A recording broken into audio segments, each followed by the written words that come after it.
Now girls, finally we are doing objective of business. ये एक topic हमारा रह गया था। फिर उसके बाद हमारे जो पहला टॉपिक है बिज़नेस का, nature and purpose of business, वो कंप्लीट हो जाएगा। और देखिएगा जो नोट्स मैंने आपको दिए थे आप वहाँ से भी कंटिन्यू कर सकते हैं, या ये जो मैं आपको बता रहा हूँ ये नोट्स भी आप नोट डाउन कर लीजिएगा, दोनों ही बिल्कुल ठीक हैं। अब यहाँ पर जो हमें देखना है वो है ऑब्जेक्टिव ऑफ बिज़नेस। ऑब्जेक्टिव का मतलब होता है पर्पस। क्या होता है ऑब्जेक्टिव्स का मतलब? पर्पस, मकसद। बिज़नेस का मकसद क्या होता है? तो देखिएगा बिज़नेस का जो मकसद होता है उसको कुछ कैटेगरीज़ में बांटा गया है। हालांकि ये जितने भी नोट्स आपको दे रखे हैं ये आपको नोट डाउन करने की ज़रूरत नहीं है, ठीक है। आपको जब भी ऑब्जेक्टिव ऑफ बिज़नेस की बात होगी तो आपको क्या करना है, आपको इस तरीके से देखना है इकोनॉमिक ऑब्जेक्टिव्स क्या हैं और सोशल ऑब्जेक्टिव्स क्या हैं। तो अभी हम करेंगे economic objectives and social objectives. तो ऑब्जेक्टिव्स ऑफ बिज़नेस को दो कैटेगरीज़ में बांटा गया है, जिसमें एक आता है इकोनॉमिक ऑब्जेक्टिव्स और एक आता है सोशल ऑब्जेक्टिव्स। अच्छा, इकोनॉमिक ऑब्जेक्टिव्स के भी अपने कुछ टाइप्स हैं। तो आप देखिएगा इकोनॉमिक ऑब्जेक्टिव में जो हमारा सबसे पहला आता है वो आता है अर्निंग प्रॉफिट। ये तो बिल्कुल सिंपल है और आपको पता भी है कि कोई भी इंसान जब बिज़नेस करता है तो उसका एक ही मकसद होता है कि मुझे प्रॉफिट कमाना है। क्योंकि देखिए जब तक इंसान प्रॉफिट नहीं कमाएगा तब तक वो अपनी ज़िंदगी गुजार नहीं सकता, क्योंकि उसे अपनी ज़िंदगी गुजारने के लिए प्रॉफिट कमाना ही पड़ेगा। जैसे फॉर एग्ज़ाम्पल एक पर्सन है, उसने सब्ज़ी बेचने का वो कारोबार करता है। वो 500 रुपये की सब्ज़ी ख़रीद कर लाया और 700 रुपीज़ में उसने सेल करी, तो वो जो 200 रुपये उसके पास एक्स्ट्रा आए हैं वो प्रॉफिट है। उस प्रॉफिट से वो अपने सुबह का नाश्ता, दोपहर का खाना, रात का खाना, बच्चों की फ़ीस और इस तरीके से और दूसरे ख़र्चे करेगा। मैंने एक ये 200 रुपये का एग्ज़ाम्पल लिया है। लोगों का प्रॉफिट लाखों रुपए का भी होता है, करोड़ों रुपए का भी होता है। तो प्रॉफिट के बिना हम कारोबार नहीं कर सकते। कोई भी इंसान लॉस में बिज़नेस नहीं करता, प्रॉफिट पे बिज़नेस करता है। तो अगर आप नोट्स को देखें बहुत सिंपल है बताया। पहला पॉइंट ये, main aim of any business is to earn profit. कि कोई सा भी बिज़नेस हो उसका जो सबसे ख़ास मकसद होता है वो क्या होता है? प्रॉफिट कमाना। चाहे एक चाय बेचने वाले का मकसद हो, चाहे एक न्यूज़पेपर बेचने वाले का मकसद हो, चाहे एक कचौरी बेचने वाले का मकसद हो, चाहे एक सब्ज़ी बेचने वाला या फ्रूट्स बेचने वाले का पर्पज़ हो, सबका एक ही मकसद होता है और वो मकसद क्या है? प्रॉफिट कमाना। हाँ, बिज़नेस पर डिपेंड करता है, जैसा बिज़नेस वैसा प्रॉफिट। क्लियर है? अब दूसरा पॉइंट यहाँ पर ये बताया, no business can survive for long without adequate profit. कोई भी बिज़नेस लॉन्ग टर्म के लिए सर्वाइव नहीं कर सकता अगर उसके पास प्रॉफिट नहीं है। प्रॉफिट नहीं होगा तभी तो बिज़नेस सर्वाइव नहीं कर पाएगा।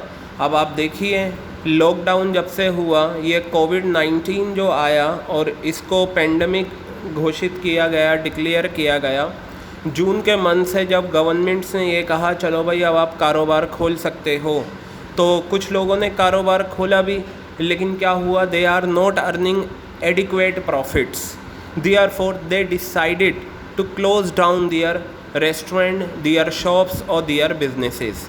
मतलब बिज़नेस में एडिक्वेट प्रॉफिट अर्न नहीं हो रहा, ख़र्चे ज़्यादा हो रहे हैं, प्रॉफिट ज़्यादा नहीं आ रहा, तो लोगों ने क्या करा? अपने बिज़नेस बंद कर दिए। तो देखिए no business can survive without adequate profits. I think अब ये आपके पॉइंट क्लियर हो गया होगा, ठीक है।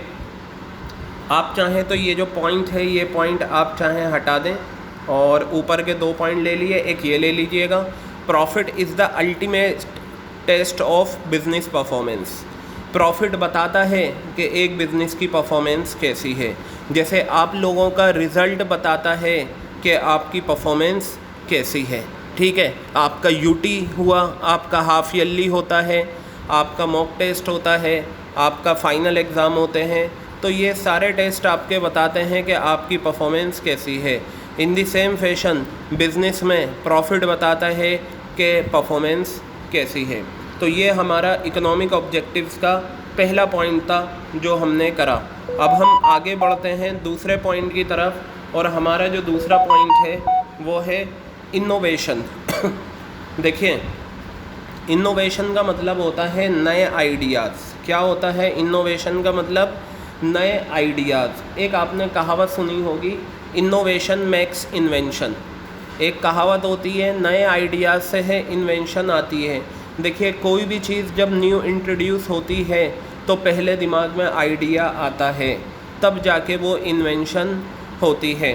ठीक है, जिसने बल्ब बनाया उसके दिमाग में आइडिया आया होगा, तभी उसने बल्ब बनाया। ठीक है, और इसी तरीके से अगर मान लीजिए किसी ने नया सोप बनाया, साबुन बनाया या शैम्पू बनाया, तो उसके दिमाग में पहले आइडिया आया होगा। तो इनोवेशन का मतलब होता है न्यू आइडियाज़। देखिए, इनोवेशन का मीनिंग भी आपको दे रखा है। Innovation means introduction of something new to the market, यानी कि कुछ नई चीज़ जो मार्केट में होती है। जैसे अभी कोविड-19 चल रहा है, बट कोविड-19 की जो वैक्सीन है वो अभी तक मार्केट में नहीं आई। ठीक है, अगर कोई कंपनी वैक्सीन इंट्रोड्यूस कर देती है तो हम ये कहेंगे उसने इनोवेशन कर ली वैक्सीन की। अब नीचे देखिए क्या बताया, जो मैंने आपको मीनिंग बताए थे। It include discovery of a new product. नया प्रोडक्ट डिस्कवर करना क्या कहलाता है? एक इनोवेशन कहलाता है। क्या कहलाता है? इनोवेशन कहलाता है। जैसे मान लीजिए एक कंपनी क्या करती है, फेस वॉश बनाती है। उसने क्या करा, उसने फेस वॉश बनाया, नीम वाला फेस वॉश। ठीक है, लेकिन उसने देखा मार्केट में एप्रीकॉट फेस वॉश की डिमांड ज़्यादा है, तो उसने एप्रीकॉट फेस वॉश भी बना दिया। तो हम ये कहेंगे डिस्कवरी ऑफ न्यू प्रोडक्ट। उसने एक नया प्रोडक्ट डिस्कवर करा। आगे बताया इनोवेशन में और क्या क्या चीज़ें आती हैं। Introduction of new and improved method of production. ठीक है, अगर आप प्रोडक्शन का कोई नया मेथड लेकर आते हो या पुराने मेथड को इम्प्रूव करते हो तो उसे भी इनोवेशन में लाया जाता है। जैसे नीचे एक फिगर आपको दे रखी है, ये क्या है? न्यू मेथड है।